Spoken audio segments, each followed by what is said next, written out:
Good evening, live from New Delhi. You're watching DD India Live, India's voice to the world. I'm Shubhendu Ghosh. Coming up in the next 30 minutes. Donald Trump berates Israel and Iran for fresh escalations, asserts ceasefire is in effect. That's not what we want, I'll tell you. And I'm telling you, I'm not happy about that, Israel, either. India's Operation Sindhu continues in full swing. 2,576 Indian nationals evacuated from Iran so far. 594 Indians flown back from Israel. NATO leaders gather in The Hague. Discussions focus on boosting defense spendings amid rising global tensions.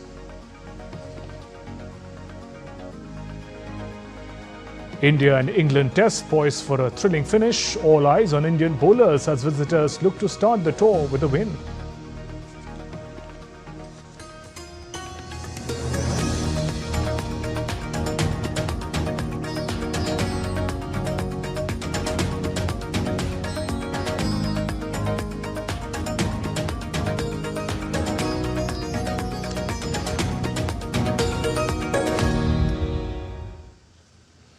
In the latest on the Israel-Iran conflict, in social media post on Truth Social, US President Donald Trump berated Israel and Iran for fresh escalations and asserted that the ceasefire is still in effect.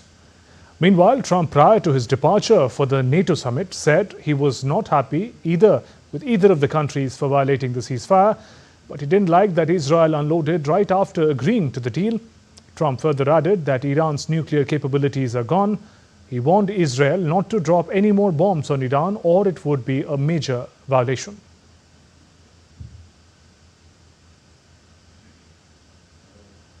I didn't like the fact that Israel unloaded right after we made the deal. They didn't have to unload. And I didn't like the fact that the retaliation was very strong. But in all fairness, Israel unloaded a lot. And now I hear Israel just went out because they felt it was violated by one rocket that didn't land anywhere. That's not what we want, I'll tell you. And I'm telling you, I'm not happy about that, Israel, either. Iran will never rebuild its nuclear. From there, absolutely not. That place is under rock. That place is demolished. The B-2 pilots did their job. They did it better than anybody could even imagine. They hit late in the evening. It was dark with no moon, and they hit that target with every one of those things, and that place is gone. Earlier, the Israeli military reported 2 missiles fired from Iran mid-morning on Tuesday after President Trump announced a ceasefire plan. Israeli Defense Minister Israel Katz said, in light of the severe violation of ceasefire carried out by the Iranian regime, Israel would respond forcefully to Iran's violation of the ceasefire. He also ordered the military to strike Tehran. According to Iranian state media, Iran denied it launched any missile at Israel in the last few hours.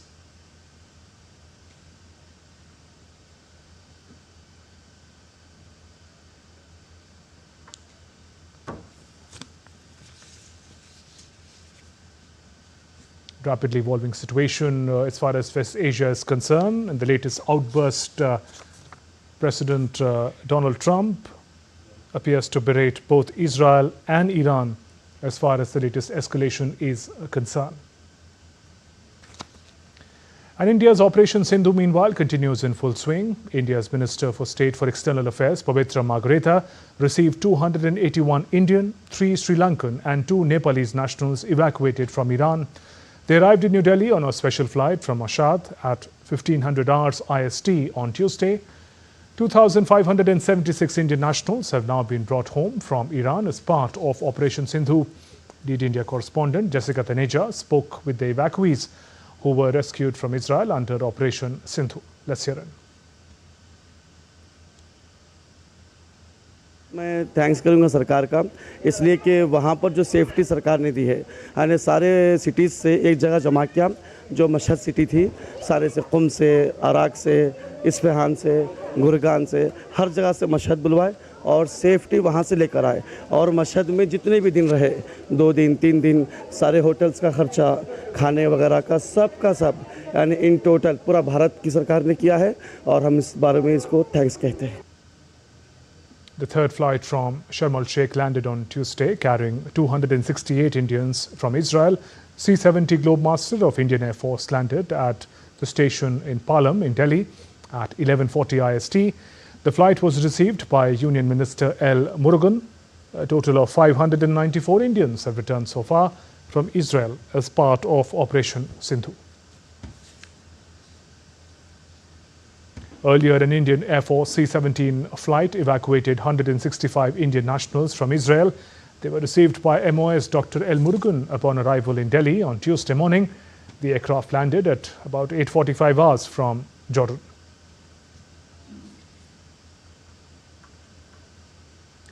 And the first batch of 161 Indian nationals evacuated from Israel arrived in New Delhi on Tuesday morning. They safely arrived at 8:20 hours IST from Jordan. Minister of State Pavitra Margareta received them, said safety and security of Indian nationals abroad remains the highest priority for the government.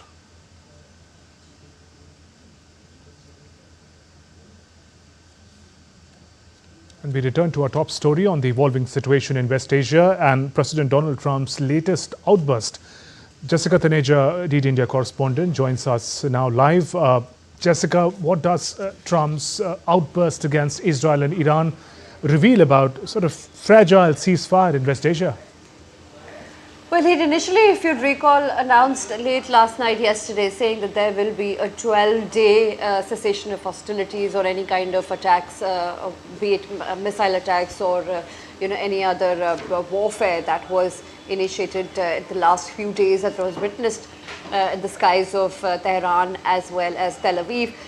But that didn't fructify to a level where Donald Trump would have expected it to, because and as we saw on the day today, that there were missiles being fired from both sides. So certainly that slight bit of irritation with the ceasefire that he had announced seemed to have been on display when he was speaking to the reporters before boarding Air Force One to leave for the NATO summit. Another crucial summit today to see and look at what will happen in terms of the hostilities we're witnessing in the Middle East. But for his part, his word he thought was enough to ensure that there will not be any violations of that ceasefire. But given how fragile it was and given the time sensitivity that it is in, it was difficult, in fact, to even imagine the fact that there would be such immediate stoppage of firing from both sides, and it didn't happen. And right now, when you heard from him, he pretty much made it clear that this will be clearly, if there is any kind of violation, he will hold either Israel or even speak with Iran, which he was earlier planning to speak through his coordinators as well, and through his mediators who were due to hold talks in Muscat in Oman, and that, as we know, fell apart. So nothing seemed to have been working to sort of keep this at bay from preventing it to becoming into an all-out war in the Middle East, especially after what we saw at the Qatar air base of Al Udeid last night. Although there were no casualties reported, it was a missile barrage attack from Iran, but it certainly seemed to have worried the President of the United States, because after the US's involvement, things become very tricky for the troops that are stationed in the Middle East. Right, and given the great trust deficit between Israel and Iran and the visible confusion, what does the road ahead look like for these two countries here on? Well, it's still uncertain to sort of preemptively say what will happen in the Middle East. About 6 months ago, we saw that Iran was pretty much fighting all the proxy militia groups of Iran, which is completely decimating the Hezbollah in Lebanon, and of course continuing to fight with Hamas in Gaza. And as we speak, its raids on Gaza still continue, and aid has also been blocked, as we're given to understand, in Gaza. So, and weakening of the Iranian defense capabilities, not just Iran but also Iraq and Syria, before in fact Israel began this operation on June 13 to strike Iran directly. It had waited long enough to sort of disarm various other important aspects of its military and its capabilities to strike Israel. And perhaps what was decided, and from the details and the reports that you see, all of this was sort of prepped by Israel many months ago, as we now see it play out in West Asia. So things will certainly be tricky here, where Iran threatens for retaliation. You saw and you've heard from the Iranian foreign minister as well, Iranian media is also reporting that the supreme leader was planning on and thinking on what to do when it comes to the Strait of Hormuz. The Iranian parliament had agreed on, opening the Strait of Hormuz, but that still remains in contention as to what will be, because it's the pathway for, 1/5 of the world's oil, and certainly there'll be a lot of parties who would weigh in as to what needs to be done. So perhaps the moment here is there is not only an economic, implication where how this crisis unfolds, it is also a lot to do with the humanitarian situation as well. And where does it leave the Middle East? I mean, are we looking at nuclear proliferation? Are we looking at, actors in the Middle East who have not, or countries in the Middle East who have not traditionally been hostile with each other now stand together in solidarity? You talk about Saudi Arabia and Iran. There were hostilities in the past, but they have been mending their relationship in the recent past. So, there are not real difficult fictions, so to say, in the Middle East. But with the American intervention and the agitation with the American dispensation that the Iranians have had, not just now, but from 1979, ever since the Iranian revolution took off, it certainly will be difficult, and one will have to see on how the Iranians and the others respond to this. Okay, Jessica, thank you for those updates.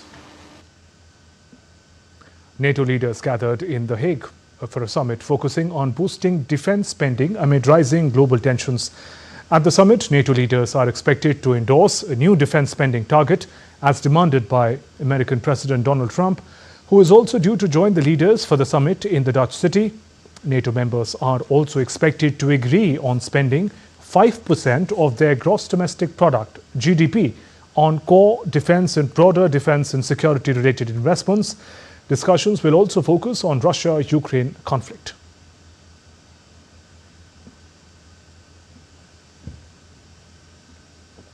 Meanwhile, Ukrainian President Volodymyr Zelensky was welcomed to The Hague by Dutch Prime Minister Dick Schoof. Ahead of the summit, Zelensky announced plans for co-producing drones with partner nations like the Netherlands.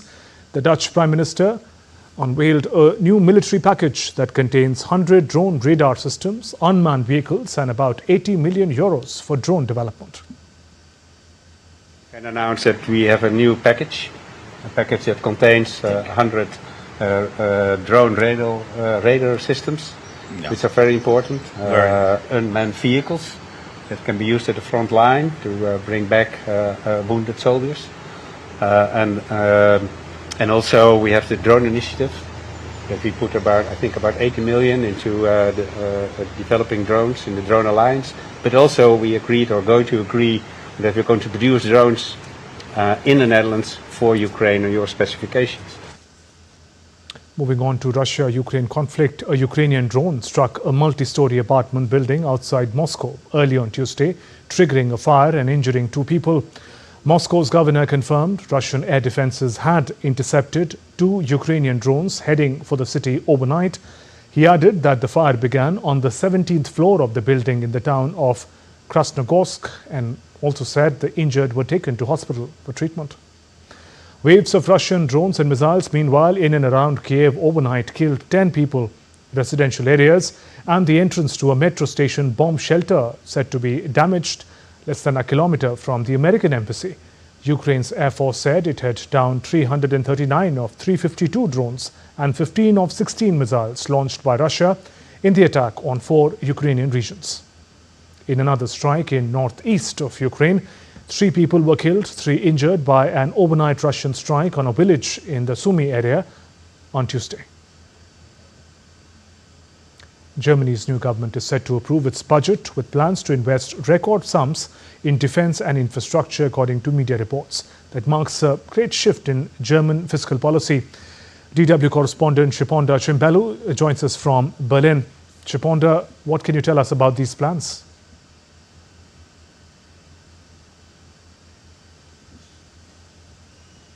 Thanks for having me. Well, the government's budget is set to be passed by the cabinet today, and that is according to German news agency DPA. Spending is supposed to be increased by around 6% of GDP to 503 billion euros this year. Now, after the 2025 budget is approved by the cabinet, it will be introduced to the Bundestag, which is Germany's lower house of parliament, in mid-July before the summer break. And the final approval is expected to come in September. Now, the increase in spending could help boost Germany's economy, which of course has been struggling after consecutive years of recession. And of course, we also do know that the outlook for this year has been negative so far, partly due to some of the uncertainty around global trade amid the trade dispute between the United States and the European Union. And will this help jumpstart the German economy as well? Well, maybe the answer to that for now might be no. And that's, of course, because of several points. And some of them have come from the opposition parties, which say that, you know, the plans are not doing enough to change the status quo. That is what the Green Party has said. They will not help change Germany's economic model, especially if it is to become more innovative when it comes to sustainable technologies. And the Left Party, for instance, has said these spending plans will see future generations forced to pay back for the many billions that will be invested in weapons and tanks. And there's also economists who've pointed out that while the spending is a welcome thing, the government's debt could be better spent in areas that would generate more returns, and that would be education and innovation, for instance. Now, while markets did cheer Germany's U-turn on its fiscal conservatism in March, we actually haven't seen much better economic data coming out of Germany in recent weeks. So we do have to wait to see whether these spending plans do actually jumpstart the economy. And that may, of course, maybe happen in September when the budget is actually approved in the German Bundestag. Chiponda Chambalu, thank you. Still to come on this edition of DD India Live. Prime Minister Modi inaugurates centenary celebration of conversation between two of India's greatest spiritual leaders.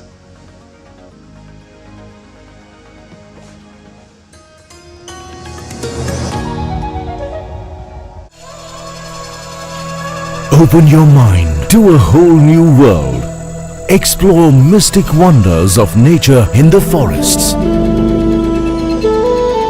तो मुझे देख के आपको लग रहा है कि मुझे इजी वाला देना चाहिए.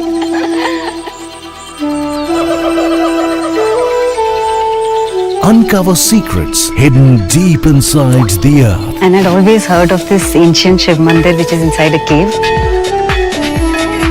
Experience the rich cultural legacy. मुझे बताइए इस डांस फॉर्म के बारे में, इस आर्ट फॉर्म के बारे में. Experience the blend of vibrant warmth and stunning creations. It fits perfectly. Thank you.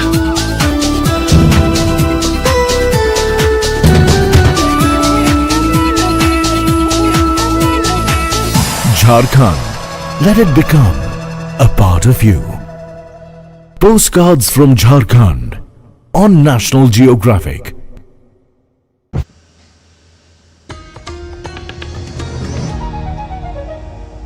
Welcome back. You're watching DD India Live. I'm Shubhendu Ghosh. Prime Minister Narendra Modi inaugurated the centenary celebration of the historic conversation between two of India's greatest spiritual and moral leaders, Sri Narayan Guru and Mahatma Gandhi, on Tuesday in New Delhi. The celebration brings together spiritual leaders and other members to reflect upon and commemorate the visionary dialogue that continues to shape India's social and moral fabric, stands as a powerful tribute to the shared vision of social justice, unity and spiritual harmony championed by both. Highlighting India's capability, PM Modi said Operation Sindhu made India's firm policy against terrorism very clear before the world. He added that India has shown that there's no safe place for terrorists who stand against India. हाल में दुनिया ने ये भी देखा है कि भारत का सामर्थ्य क्या है. ऑपरेशन सिंदूर, ऑपरेशन सिंदूर आतंकवाद के खिलाफ भारत की कठोर नीति को दुनिया के सामने एकदम स्पष्ट कर दिया है. हमने दिखा दिया है कि भारतीयों का खून बहाने वाले आतंकियों के लिए कोई भी ठिकाना सुरक्षित नहीं है. Sri Narayan Guru, a saint, philosopher and fearless social reformer from Kerala, reshaped India's spiritual and social landscape. Here's a brief look at the man who preached unity in a divided society. a revolutionary thinker who transformed the social fabric of India with his progressive thoughts. Born on August 22nd, 1856 in Chemparanti near Thiruvananthapuram, Sri Narayan Guru belonged to the Irava community, a section of society long subjected to caste discrimination. From these humble roots emerged a social reformer who challenged centuries-old hierarchies and orthodox traditions. Guru's message was simple yet powerful. One caste, one religion, one God for humanity. He consecrated a Shivalingam at Aruvipuram in 1888, a bold act defying Brahmin monopoly over temple rituals. Over his lifetime, he established more than 40 temples open to all castes, spreading a message of equality. Through institutions like the Shivagiri Math, Aluva Ashram, and the SNDP Yogam, he championed education, spiritual upliftment, and social reform for the marginalized. Guru's influence extended well beyond Kerala. During the Vaikom Satyagraha, his ideals of non-violence and dignity inspired national leaders, including Father of the Nation Mahatma Gandhi. The 1925 conversation with Mahatma Gandhi at Shivagiri became a landmark in the national narrative on caste and social justice. As a poet and philosopher, Guru penned works like Advaita Dipika and Daivadashakam, blending spirituality with social consciousness. Nearly a century after his passing, Sri Narayan Guru's legacy lives on, reminding us that real progress begins with equality, compassion, and courage. Bureau Report, DD India. India's National Security Advisor Ajit Dval held a crucial meeting with China's Foreign Minister Wang Yi in Beijing. During the meeting, both sides reviewed recent developments in India-China bilateral relations and underscored the need to promote overall development of India-China ties, including fostering greater people-to-people relations. India's NSA also emphasized the need to counter terror in all its forms and manifestations to maintain overall peace and stability in the region. Views were also exchanged on other bilateral, regional and global issues of mutual interest. On Tuesday, Alexander Vendikrov, Deputy Secretary of Security Council of the Russian Federation, called on India's NSA Ajit Dval on the sidelines of the 20th meeting of SCO Security Council secretaries. The two sides discussed issues of bilateral, regional and international significance. The Russian side conveyed that they were looking forward to receiving NSA Dval in Russia for the next round of strategic dialogue at an early date. NSA Dval is visiting China to attend the 20th meeting of the SCO Security Council secretaries. India's National Security Advisor Dval attended the Shanghai Cooperation Organization SCO's NSA conclave in Beijing, where he emphasized the importance of combating terrorism and ensure regional peace and stability. He added that India is deeply concerned about continued threat from terror groups designated by UNSC, including LET, JEM, Al-Qaeda and its affiliates, and ISIS and its affiliates. India launched Operation Sindhu to dismantle terror infrastructure in response to barbaric terror attack on April 22nd in Pahalgam. A proxy of LET, TRF killed 26 Indian and Nepalese nationals after segregating them on the basis of religion. India's actions were measured and non-escalatory. NSA highlighted the need to shun double standards in the fight against terror. He reiterated that any act of terror includes cross-border terrorism is a crime against humanity. India called on SCO members to hold accountable the perpetrators, organizers, financiers and sponsors of acts of cross-border terror and to help bring them to justice. NSA requested support for several important Indian proposals, including algorithm of joint actions to counter challenges posed by international terrorist organizations, joint measures to counter radicalization leading to terrorism, and joint information operation to counter extremist ideology.